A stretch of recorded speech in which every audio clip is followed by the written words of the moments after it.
jalan-jalan ke kota Malaka, singgah sebentar membeli kerajinan. Assalamualaikum ibu dosen dan teman-teman sekalian, izinkan saya mulai dengan perkenalan. Assalamualaikum warahmatullahi wabarakatuh. Perkenalkan, nama saya Cermnisa dengan NIM 2305 1460368. Di sini saya dari PI 10, izin untuk mempresentasikan 16 PF test atau 16 Personality Factor Questionnaire. Saja pembuka dari saya, marilah kita masuk ke materi yang pertama. Yang pertama itu adalah sejarah 16 PF test. Nah, tes ini tuh dikembangkan oleh Bapak Raymond B. Kettle pada tahun 1949. Ide utamanya itu berasal dari lexical hypothesis, yaitu gagasan bahwa sifat-sifat penting manusia dapat ditemukan dalam bahasa sehari-hari. Kettle menyeleksi ribuan kata sifat yang menggambarkan perilaku. Kemudian melalui analisis faktornya, menyaring menjadi 16 faktor kepribadian primer yang dianggap sebagai source trait atau sifat dasar. Sejak pertama kali diterbitkan, tes ini tuh beberapa kali direvisi dengan edisi kelima atau 5 edition, terbit pada tahun 1993 untuk memperbarui norma, menyederhanakan bahasa item, dan meningkatkan reliabilitas serta validitasnya. Kedua yaitu teori dan pengertian. Bapak Kettle ini membedakan antara surface trait, yaitu sifat permukaan yang terlihat dari perilaku sehari-hari, dan source trait atau sifat dasar yang lebih stabil dan mendasar dari surface trait. Nah, maksudnya apa sih? Surface trait itu tuh lebih ke kelihatan dari luarnya, misalnya oh dia suka ngobrol, dia pemalu, dia pendiam dan lain sebagainya, kelihatan gitu dari luarnya. Sedangkan source trait itu dia tuh lebih mendalam, lebih konsisten juga. Misalnya dari tes ini dia itu terlihat ada warmth atau ramah. Nah, itu tuh akan konsisten kah atau bagaimana, dan lebih dominan atau bagaimana gitu. Dan nanti akan dijelaskan di bab 3 nanti faktor-faktor apa aja sih dari 16 PF itu. Nah, sebelumnya itu saya akan jelaskan lagi faktor-faktor primer ini tuh kemudian bisa dikelompokkan menjadi faktor yang lebih luas atau second order traits yang sejalan dengan kerangka teori kepribadian Big Five. Nah, Big Five ini tuh kayak ada extrovert dan lain sebagainya. Big Five itu tuh lebih secara umum, sedangkan 16 PF test ini tuh lebih detail. Yang ketiga yaitu ada faktor-faktor primer. Nah, tes 16 PF ini tuh terdiri dari beberapa bentuk. Ada A, B, sampai Q4. Nah, pada tes ini tuh subjeknya digunakan pada usia kisaran 16 tahun ke atas. Nah, yang pertama itu ada faktor A atau warm. Nah, ini tuh sifat pada diri seseorang yang berhubungan dengan adaptasi dan ketersediaan untuk bekerja sama. Yang kedua itu faktor B atau intelligence, sifat-sifat yang berhubungan dengan kecakapan dalam memecahkan suatu masalah. Yang ketiga itu faktor C, emotional stability, yaitu sifat yang berhubungan dengan pengendalian emosi dan kedewasaan. Nah, faktor E itu dominance, yaitu sifat yang berhubungan dengan keberanian, keyakinan, dan ketegasan diri. Nah, faktor F itu impulsivity, yaitu sifat yang berhubungan dengan kegembiraan, kebebasan, dan keterbukaan. Faktor G atau conformity, yaitu sifat yang berhubungan dengan rasa tanggung jawab, ketekunan, kecermatan, dan sikap moralitas.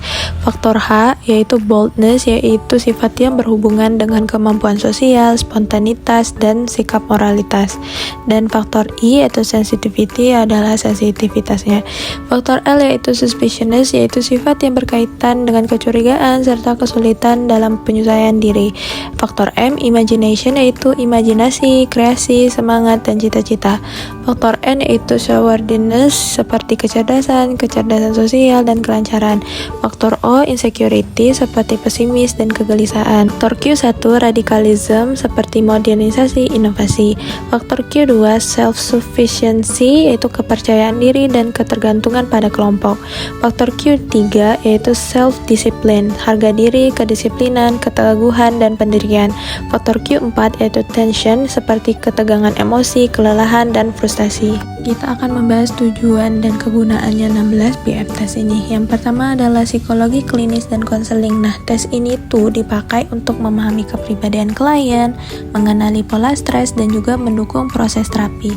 Bisa kita simpulkan juga ini tuh untuk mental health. Nah, yang kedua itu adalah pendidikan, yaitu membantu siswa maupun mahasiswa dalam mengenali potensi, minat, bakat, serta gaya belajar mereka. Nah, yang ketiga itu adalah psikologi industri dan organisasi. Nah, tes ini tuh digunakan dalam seleksi karyawan, biasanya HRD, menilai kepemimpinan kepemimpinan, dan juga mengembangkan SDM.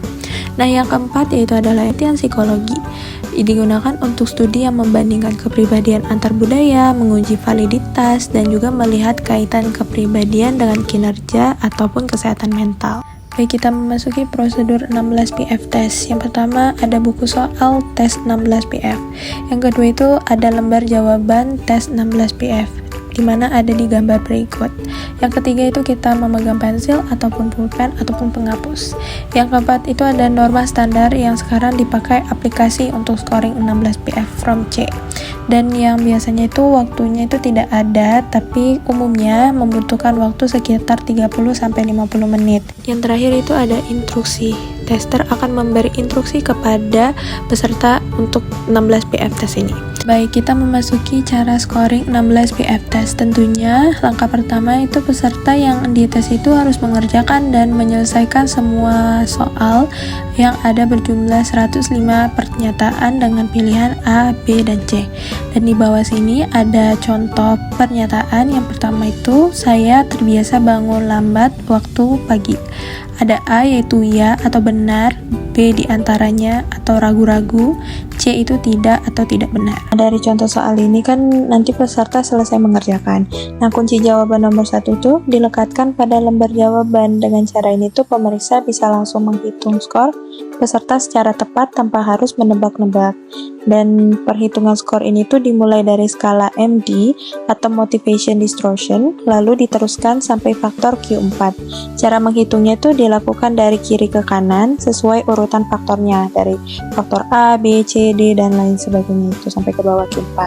Kemudian hasil skor kasar atau raw score itu ditulis di bagian faktor pada lembar jawaban 1. Nah, selanjutnya itu raw score tadi itu belum bisa langsung diinterpretasikan, oleh karena itu harus dirubah menjadi skor stand atau skor standar.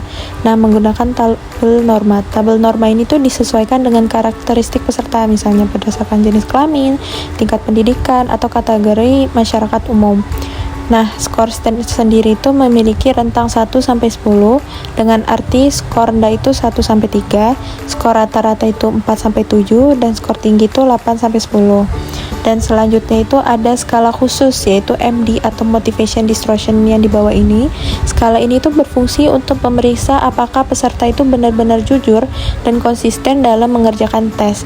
Jika skor MD itu mencapai 10, artinya ada kemungkinan peserta ini tidak sepenuhnya jujur atau ada distorsi dalam menjawab atau ingin sempurna gitu. Dalam kondisi ini tuh beberapa faktor harus disesuaikan, misalnya faktor O dan Q4 itu ditambah 2, faktor C dan Q3 itu dikurangi 2, faktor L, N, dan Q2 itu ditambah 1, serta faktor A, G, dan H itu dikurangi 1.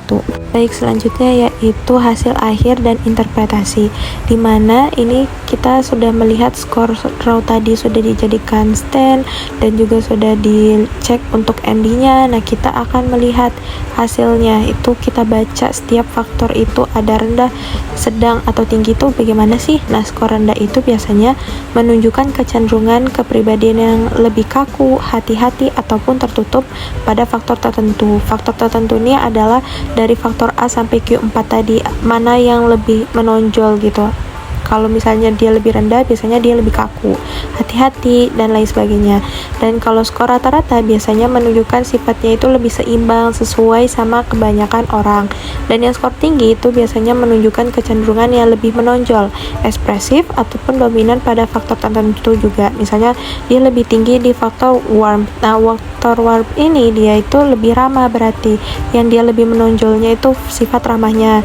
Nah, kalau misalnya kebalikannya, kalau misalnya warm tadi itu dia lebih rendah skornya, berarti dia itu kurang ataupun kaku. Berikut ada 3 contoh interpretasi. Faktor A itu warm, dimana itu tentang keramahan. Nah, kalau misalnya skor rendah, dia itu bersikap kaku, dingin, keras kepala, dan menjauh dari orang lain, lebih suka bekerja sendiri, menyukai pekerjaan yang menuntut ketepatan, sikap hati-hati, tidak ramah, pendiam, dan selalu mencela dan kritis.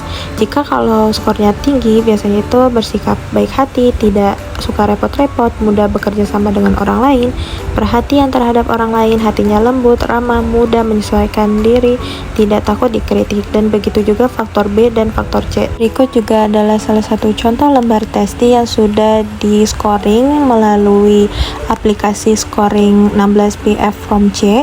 Di sini sudah keluar faktor A, B, sampai Q4 itu dan juga hasil-hasilnya. Selanjutnya yaitu kelebihan dan kekurangan 16 PF test. Nah, kalau kelebihannya, hasilnya itu lebih andal dan juga valid, mampu menggambarkan kepribadian secara detail melalui 16 faktor tadi, serta fleksibel digunakan dalam berbagai bidang seperti klinis, pendidikan, organisasi, dan juga penelitian. Namun, ada juga kekurangannya nih, waktu yang pengerjaannya itu cukup lama, sehingga bisa membuat responden itu lelah, rentan terhadap jawaban yang dibuat-buat, prediksi kinerja yang terbatas jika digunakan sendirian, serta hasil yang cukup kompleks sehingga memerlukan interpretasi oleh ahli khusus. Terakhir yaitu kesimpulan, di mana tes 16 PF ini merupakan instrumen psikologi yang dikembangkan oleh Raymond B. Cattell untuk mengukur 16 faktor kepribadian primer. Tes ini itu juga valid dan reliable serta banyak digunakan di bidang manapun. Untuk memahami kepribadian secara lebih mendalam, proses scoring juga itu mengubah jawaban menjadi skor standar atau STAND 1-10 yang memudahkan interpretasi, mudah dibaca meski tetap membutuhkan analisis profesional. Dengan kelebihan memberikan gambaran kepribadian yang detail dan kelemahan, serta durasi tes yang panjang serta potensi bias pada jawaban. 16 PF tetap menjadi alat penting dalam asesmen kepribadian dan pengelolaan sumber daya manusia. Demikian presentasi dari saya. Mohon maaf jika ada kurang jelas, salah kata, sengaja maupun tidak disengaja. Semoga presentasi yang dapat saya sampaikan ini bermanfaat bagi kita semua. Terima kasih sudah menyimak. Dan saya sekali lagi mohon maaf jika ada salah. Kepada Allah saya mohon ampun. Saya akhiri. Wassalamualaikum warahmatullahi wabarakatuh.